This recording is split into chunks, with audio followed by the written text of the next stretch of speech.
Good morning, e-bike lovers of the world. In today's video, we're going to talk about why you shouldn't upgrade your e-bike for higher speeds. And I'm not trying to deter anyone, but I'm just going to list a few things that people might want to know before getting into upgrading their bikes.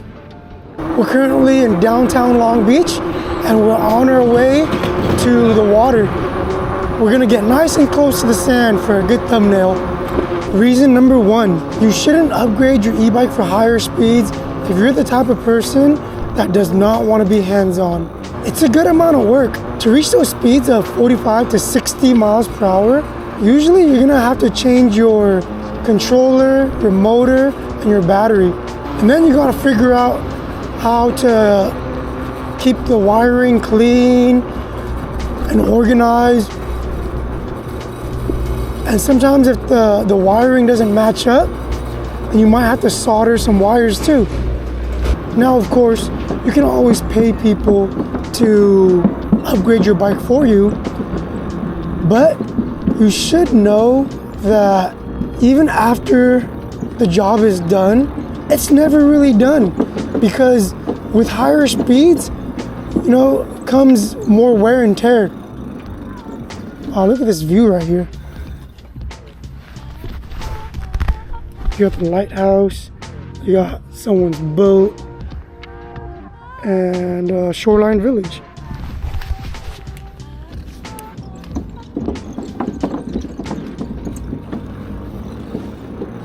But yeah, like I was saying, all that speed will wear out your parts more. You'll need to change your brake pads more often unless you engage regen. You'll need to change out your tires more often unless you put motorcycle tires on. And if you do decide to put motorcycle tires on, putting motorcycle tires on is a pain in the ass. I would know because I've done it like 3 times now. With higher speeds comes more vibration, which will tend to loosen up your bolts too. So you always got to be double checking to see if your bolts are tightened up so your wheel doesn't come flying off. You also got to be checking your spokes, because spokes tend to get loose too. There's just always something to be checking up on. So if you hire someone to build up your e-bike, I hope you're also the type of person that will check their work and check to make sure things aren't getting loose. Because if they do get loose, man, if you're going higher speeds, you can get seriously injured or even die. Shit, I've heard of people's wheels flying off. This might be a good picture spot. All right, let's move on to reason number 2. It costs a lot of money. If you want to ride on 2 wheels and you want to save money, then you should probably just buy a used motorcycle or scooter.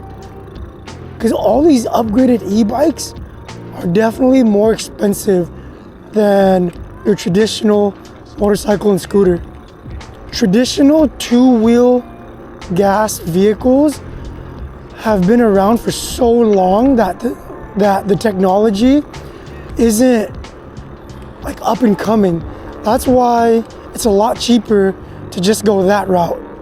It doesn't make sense financially to build a high-powered e-bike. Like, none of it makes sense at all. You don't do it for financial reasons.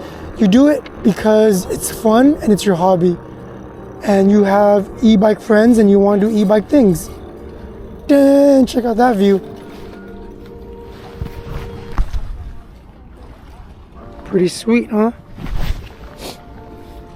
A basic 3,000 watt kit that comes with an 80 amp controller and the 3,000 watt motor with the rim and throttle display and all that, that's listed on Amazon right now for $735. Yeah, you can get it a little cheaper if you go direct to the source and you skip Amazon, or if you go on AliExpress, but it's still gonna be around maybe like $600 and something dollars.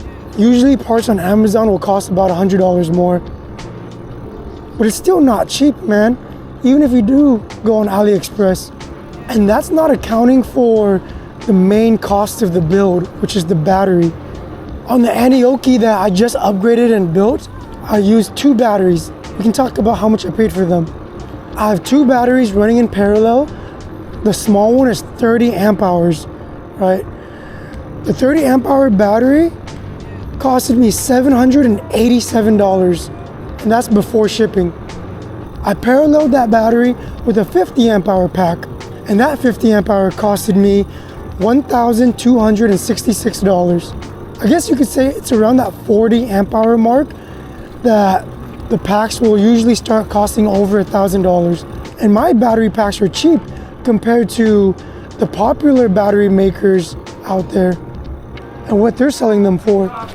Yeah, let's pull over and look at a popular battery maker and see how much a pack costs. Let's see how much a 50 amp hour pack will cost compared to mine. If we go to Powerful Lithium, which is a super popular battery maker on the East Coast. Okay, let's go by voltage, 72 volts.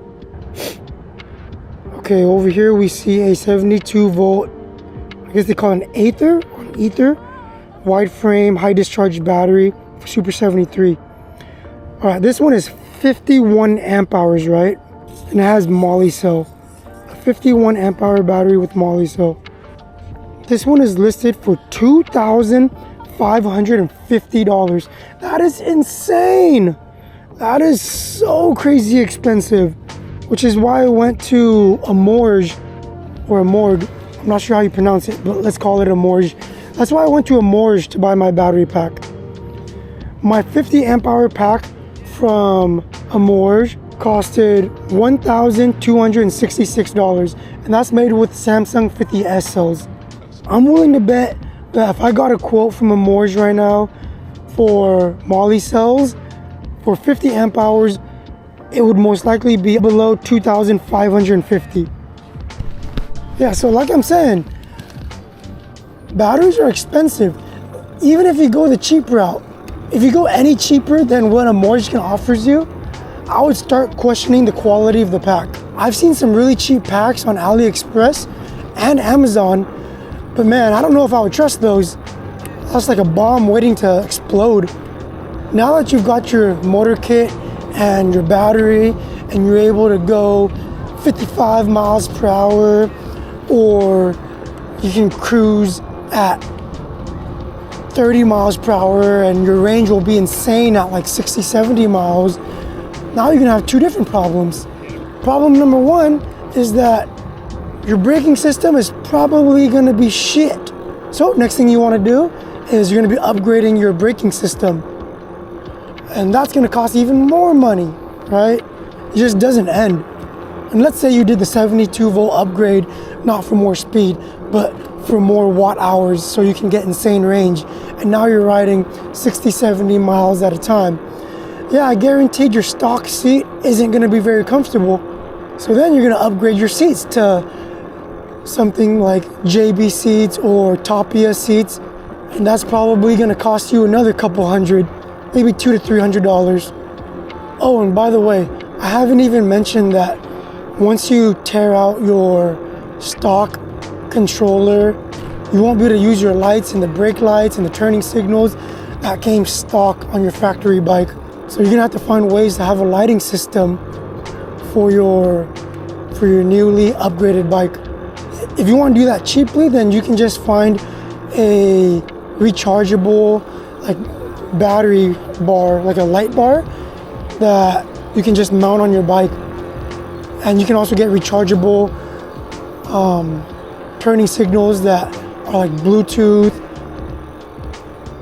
Same thing with motion sensing brake lights. And that's your cheap route. If you want it to be integrated into your battery pack, then you'll need a light kit, and that'll cost about $200 too. All right, let's move on from that. And now we can talk about reason number 3 on why you shouldn't upgrade your e-bike for higher speeds. Reason number 3 is that it gets more dangerous. You know the quote that says speed kills? Yeah, speed doesn't really kill because going 55 miles per hour on a bike won't kill you. But when you are riding faster, your reaction time definitely slows down. So if you're not reacting quickly to your environment and you're not braking or turning because you just can't react as fast, or your reflexes aren't as good as it should be, then you're gonna crash and that will kill you or get you seriously injured. Yeah, that saying speed kills is kind of dumb. There's so many factors that are outside of that.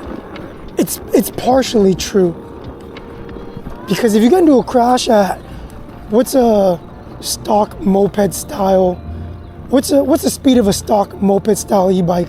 Like 33, 35 miles per hour?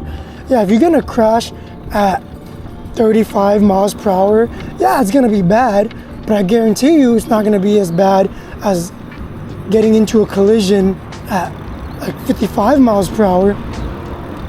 Even 45 miles per hour, shit, that's gonna be a lot worse than 35 miles per hour. Man, look at all these yachts. Wow, yachts on yachts on yachts. Also, when you have more speeds, you're gonna be most likely riding with the cars, taking up a whole lane. That in itself can be dangerous. You know, if you get in an accident and you're in the car lane, man, imagine getting ran over, you fall, and then a car comes by and just hits you with a direct impact. You can say night-night because you're not waking up from that. I should mention that cars hate us. I mean, when you're an e-biker, everyone hates you. Pedestrians hate you, cyclists hate you, cars hate you, motorcycles hate you, even e-bikers hate e-bikers. Have you guys noticed that the e-bike community is divided into two? There are people that love moped style e-bikes and have that need for speed, and they just want to keep pushing the boundaries of what an e-bike frame can handle. And then there's the other side of the e-bike community where they love bikes like Rad Runners and Aventons, and they hate the fact that e-bikes look like mopeds or mini motorcycles. They're the ones in the community that are always saying how me and all the other high-powered e-bikes are ruining it for everyone else. But that's a whole different story. I'm not gonna talk about that right now. I just brought that up because I was saying everybody hates us, and when you're riding on the road, car hates us. You know, a lot of cars will be cutting you off and they're gonna be driving aggressively around you. So in conclusion of reason number 3, with great speeds comes great responsibilities. Just be careful out there, know what you're getting into. All right, let's go on to the last reason number 4, on why you shouldn't build a high-powered e-bike. And this doesn't pertain to everybody. If you live in a rural community, then you might be fine. But in some areas of the country, cops are starting to crack down on high-powered e-bikes. And they're starting with Surons and Talarias and dirt bike-looking bikes. Like where I'm at in Long Beach, I've noticed that cops don't really care. They don't really care in LA either. But if you go towards the really nice and rich beach cities, then they start getting more strict. Cities like Manhattan Beach, Palos Verdes, Huntington Beach, maybe even Newport. A lot of those cities, they're starting to get more strict because young kids with fast e-bikes are starting to piss people off. Shit, they're even pissing me off doing stupid stuff. They're being reckless. They're the ones that are ruining it for everyone else. They're doing like wheelies between cars, you know, going super fast in the bike lane. Like here, I'm going no more than 10 miles per hour, right? I've seen kids on Surons just blast by faster than 30 miles per hour. And you might argue that you have pedals on, right? You're legal and all that. Pedals don't make you legal. If you're going 40 miles per hour in a city where cops hate fast e-bikes, they're gonna pull you over. And it's not gonna matter if you have pedals or not. what comes precedent over having pedals on your e-bike when it comes to the law is that no e-bike is allowed to go more than 28 miles per hour, and that's if you're pedaling. Man, look how fast these cyclists are. They're making me look like I'm standing still. A lot of cops don't really know the laws yet regarding e-bikes and the different classes, but I guarantee you that it's gonna catch up soon. A lot of motorcycle cops actually do know the law, in fact. They're the ones that are gonna be pulling you over. But like I said, this doesn't pertain to every city in the world. It just depends on where you're at and how strict the cops are. It's just something to keep in mind. Well, those are my reasons on why someone shouldn't upgrade their e-bikes for higher speeds. And I'm not making this video to scare you, right? Because both of my e-bikes are high powered. I'm just making it so that you guys can know what you're getting into.